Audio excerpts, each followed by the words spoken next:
এর মধ্যে ট্রেজারি বেঞ্চের যে চিফ হুইপ আছেন, মাননীয় চিফ হুইপ, উনি আমাকে জানিয়েছেন উনার সময় 20 মিনিট বরাদ্দ ছিল, সেখান থেকে 5 মিনিট উনি কর্তন করে আপনাকে দিয়েছেন। তো আপনি 5 মিনিটের মধ্যে দয়া করে শেষ করবেন। Thank you. স্পিকার, আর মাননীয় প্রধানমন্ত্রীর থেকে আরো 5 মিনিট আমি রিকোয়েস্ট করছি মাননীয় স্পিকার। আর যদি 5 মিনিটে শেষ করতে পারে আমি শেষ করে দিব, কোনো সমস্যা নেই। মাননীয় স্পিকার,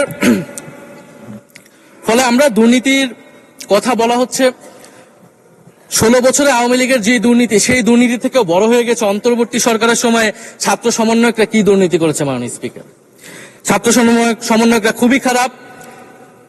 তারা মন্ত্রণালয়ে ঘুরেছে, দুর্নীতি করেছে, কিংস পার্টি করেছে।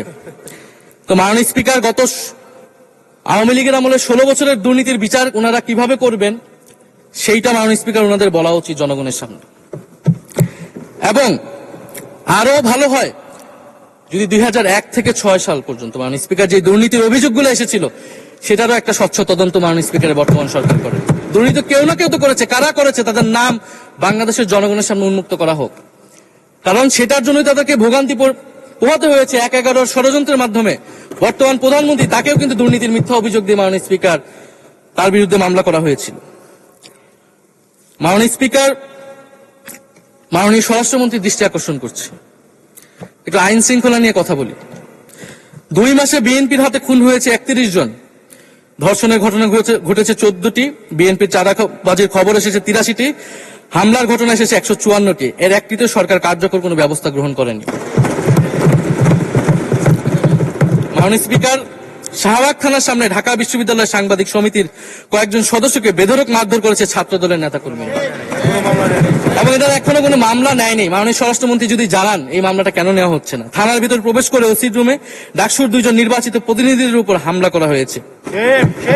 মাননীয় স্পিকার, ঢাকা বিশ্ববিদ্যালয়ের সাংবাদিক সমিতি, মাননীয় স্পিকার আপনি জানেন আপনি ঢাকা বিশ্ববিদ্যালয়ের ছাত্র, মহসিন হলের, আমিও মহসিন হলের ছাত্র। মাননীয় স্পিকার, ঢাকা বিশ্ববিদ্যালয় সাংবাদিক সমিতির একটা বড় ভূমিকা আছে বাংলাদেশের গণতান্ত্রিক আন্দোলনগুলোতে, আমাদের বিশ্ববিদ্যালয়ের গণতান্ত্রিক আন্দোলনগুলোতে।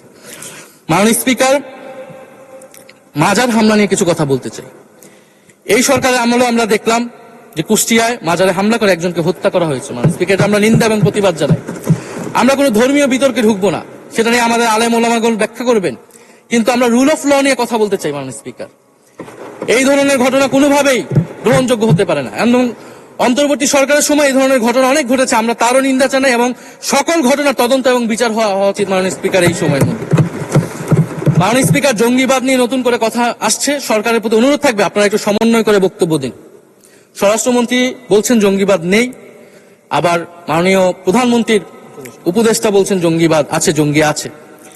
তো ওনাদের বক্তব্যটা পরিষ্কার হলে আমরা এই বিষয়ে আমাদের অবস্থান বা বক্তব্যটা পরিষ্কার করতে পারবো। তবে একটা জিনিস, যে জঙ্গিবাদের বিরুদ্ধে আমাদের জিরো টলারেন্স। মাননীয় স্পিকার, এটা বাংলাদেশের সিকিউরিটি প্রশ্ন, এবং এটা সরকার এককভাবে ডিল করতে পারবে না, এটা জাতীয় ঐক্য লাগবে, এবং সরকারকে আমরা সর্বাত্মকভাবে সহযোগিতা করবো এই বিষয়ে।